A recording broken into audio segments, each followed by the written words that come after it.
விக்னேஸ்வராய நமக. மம குலதேவதாமணியப்ப சுவாமியே நமக. பேரன்பு மிக்க மேசராசி அன்பர்கள் அனைவருக்கும் ஜோதிடர் முத்துச்சாமியின் இனிய பணிவான வணக்கங்கள். வேகம், விவேகம், ஆளுமை தன்மை, எதிலும் முன்னின்று செய்யக்கூடிய ஆற்றல் மிக்க மேசராசி அன்பர்களே, உங்களுக்கு எந்த தெய்வங்களை வழிபாடு செய்தால் நல்ல பலன்கள் கிடைக்கும் என்பதை தான் இந்த தொகுப்பிலே உங்களுக்கு எடுத்துக்கூற இருக்கின்றேன். பொதுவாக மேசராசிக்கு அதிபதியாக செவ்வாய் பகவான் இருக்கின்றார். அப்போ நவகிரகங்களில் செவ்வாய் பகவானை வழிபாடு செய்தாலே முதல்ல மேசராசிக்காரர்களுக்கு அபரிமிதமான பலன்கள் கிடைக்கும். அப்போ நவகிரக ஸ்தலங்களில் வைத்தீஸ்வரன் கோயிலில் செவ்வாய் பகவான் இருக்கின்றார். அவரை வழிபாடு செய்தால் முதல்ல நல்ல பலன்கள் கிடைக்கும். செவ்வாய் என்றாலே முருகப்பெருமான். வாழ்க்கையில் ஒவ்வொருத்தவங்களும் எல்லா விதமான நலங்களும் வளங்களும் கிடைச்சி சுகமாக வாழ வேண்டும் என்று தான் எல்லாரும் நினைப்பாங்க. அதுதான் எல்லாருடைய எதிர்பார்ப்பும் கூட. அப்போ அதற்குரிய பலன்கள் நமக்கு கிடைக்குதா அப்படின்னு சொல்லி பார்க்குறப்ப அவரவுடைய கர்ம வினைகளுக்கு தக்க மாதிரி பலன்கள் ஏற்ற இறக்கமாக கிடைக்கிறதுக்கான வாய்ப்புகள் உண்டு. சில நேரங்களை பொறுத்தளவு பார்த்திங்கன்னா நிறைய செல்வங்கள் இருக்கும், அவர்களுக்கு மன ரீதியாக நிறைய பாதிப்புகள் இருக்கும், உடல் ரீதியாக பாதிப்புகள் இருக்கும். அப்போ இதெல்லாம் செய்கிறதுக்கான சரி செய்வதற்கான வாய்ப்புகள் எங்கே இருக்குது அப்படின்னா இறைவனால் மட்டும்தான் முடியும். அப்போ மேசராசி அன்பர்களுக்கு அந்த இறைபலம் எங்கிருந்து கிடைக்கும் என்றால் முருகப்பெருமானுடைய அனுகிரகத்தினால்தான் கிடைக்கும். அப்போ செவ்வாய் பகவானும் முருகப்பெருமானுடைய அனுகிரகம் இருந்தால் மேசராசிக்காரர்களுக்கு பலன்கள் நிறைய கிடைக்க போயிடுது. முருகப்பெருமானுடைய ஆலயங்கள் தமிழ்நாடு மட்டுமல்ல, இந்தியாவில் மட்டுமல்ல, உலகளவிலும் எல்லா இடத்துலையும் முருகப்பெருமானுடைய ஆலயம் இருக்குது.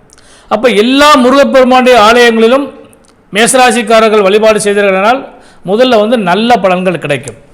இப்போ இதில் குறிப்பாக எந்த இடத்துல கும்பிட்டால் அதில் வலு இருக்கும் அப்படின்னு கேட்டிங்கன்னா, மேசம் என்றாலே உயர்தல்னு அர்த்தம். அப்போ குன்றிருக்கும் இடமெல்லாம் குமரன் இருக்கும் இடம் என்று சொல்வார்கள். எங்கெல்லாம் மலை மேல் முருகப்பெருமான் அமர்ந்திருக்கின்றாரோ அந்த ஸ்தலங்களில் முதல்ல வழிபாடு செஞ்சிங்கன்னா உங்களுக்கு பரிபூர்ணமாக நன்மைகள் கிடைக்கும்.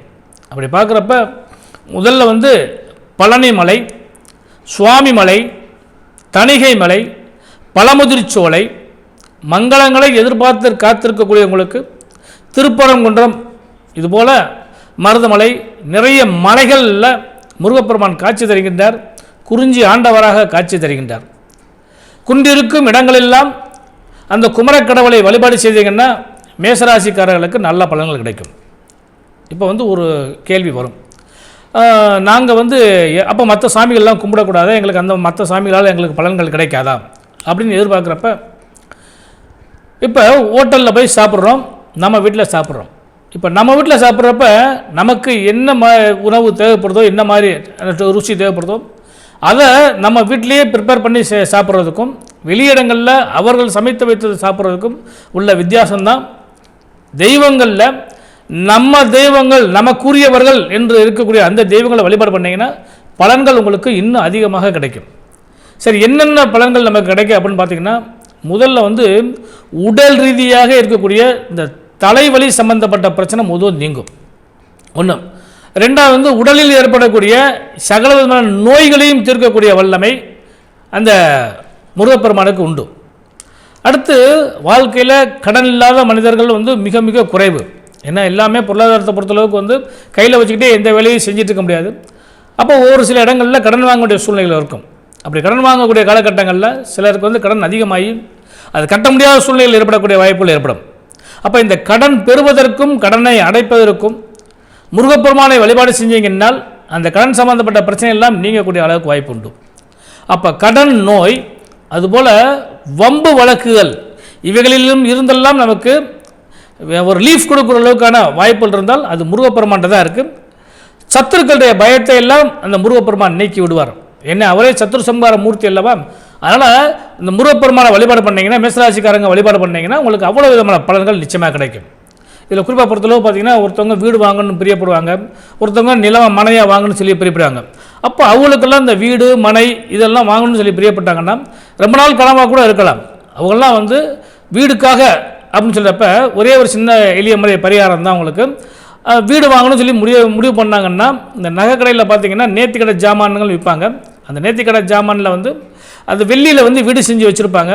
அந்த வீடை வந்து வாங்கி அவரவருடைய ஜென்ம நட்சத்திரத்தன்று அந்த வீடுக்கு வந்து பூஜை செய்து உங்களுக்கு அருகில் உள்ள எந்த முருகஸ்தலமாக இருந்தாலும் சரி, முருகா எனக்கு இந்த மாதிரி வீடு கிடைக்கணும் அப்படின்னு சொல்லி வேண்டிக் கொண்டு அதை வந்து காணிக்கையாக நீங்கள் செலுத்துனீங்கன்னால் உண்மையாகவே உங்களுக்கு அதற்குரிய பலன்கள் முழுமையாக கிடைக்கும். அதே நேரத்தை பொறுத்தளவுக்கு பார்த்தீங்கன்னா அந்த வீட்டில் சில நேரங்களில் கடன் வாங்குவாங்க. வீடு கட்டிக்கிட்டு இருக்கும்போதே கட்ட முடியாத சூழ்நிலைகள்லாம் ஏற்படும். அப்படிலாம் இருந்துச்சுனால் பக்கத்தில் இருக்கக்கூடிய முருகஸ்தலங்களில் கொண்டு போய் தீர்த்தங்களில் கொண்டு வந்து அந்த தீர்த்தத்தை வந்து அந்த கற்ற மனைகளில் தெளிச்சிங்கன்னா கண்டிப்பாக வீடு வந்து சுபிட்சமாக வளரக்கூடிய வாய்ப்புகள் உண்டு. முருகப்பெருமானுடைய ஆசீர்வாதம் உங்களுக்கு பரிபூர்ணமாக கிடைக்கும். எல்லா இடத்திலும் இருக்கக்கூடிய முருகப்பெருமானை வழிபாடு பண்ணுங்க. இப்போ மேசராசின்னு சொல்கிறப்ப மேசராசியில் பொறுத்தளவு பார்த்தீங்கன்னா 3 நட்சத்திரங்கள் வரும். முதல்ல நட்சத்திரம் அஸ்வினி நட்சத்திரம். இந்த மேசராசிக்காரர்கள் வழிபட வேண்டிய தெய்வம் பொதுவாக பார்த்தீங்கன்னா முருகப்பெருமான்னு சொல்லிட்டு வைத்தீஸ்வரன் கோயிலில் செவ்வாய் பகவானை வழிபாடு பண்ணுங்கன்னு சொல்லிட்டேன். அதே நேரத்தை பொறுத்தளவு பார்த்தீங்கன்னா இந்த அசுபய நட்சத்திரக்காரர்கள் வழிபட வேண்டிய தெய்வம் அப்படின்னு சொல்லி பார்க்குறது பார்த்தீங்கன்னா எந்த இடத்துல இரட்டை விநாயகர் இருக்கின்றாரோ அந்த இரட்டை விநாயகரை வழிபாடு பண்ணுங்க, உங்களுக்கு இன்னும் கூடுதலான பலன்கள் கிடைக்கும். குறிப்பாக வந்து அந்த முருகன் கோயிலில் வந்து இரட்டை விநாயகர் இருக்கார் அப்படின்னா அந்த இரட்டை விநாயகரை வழிபாடு பண்ணீங்கன்னால் இன்னும் அதிகப்படியான பலன்கள் உங்களுக்கு நிச்சயமாக நிறைய கிடைக்க வாய்ப்புகள் உண்டு. அதே போல் பரணி நட்சத்திரத்துக்காரங்க, இந்த பரணி நட்சத்திரத்துக்காரங்க அன்னை மகாலட்சுமியை வழிபாடு பண்ணுங்க, நல்ல அனுகிரகம் நிச்சயமாக கிடைக்கும். எல்லாம் அல்ல இறைவனுடைய ஆசீர்வாதம் உங்களுக்கு பரிபூர்ணமாக கிடைக்கும். முருகப்பெருமானையும் செவ்வாய் பகவானையும் வழிபாடு பண்ணுங்க. மேசராசி என்பவர்களுக்கு சகல நன்மைகளும் இறையர்களோடு கிடைப்பதற்கு இனிய நல்வாழ்த்துக்கள்.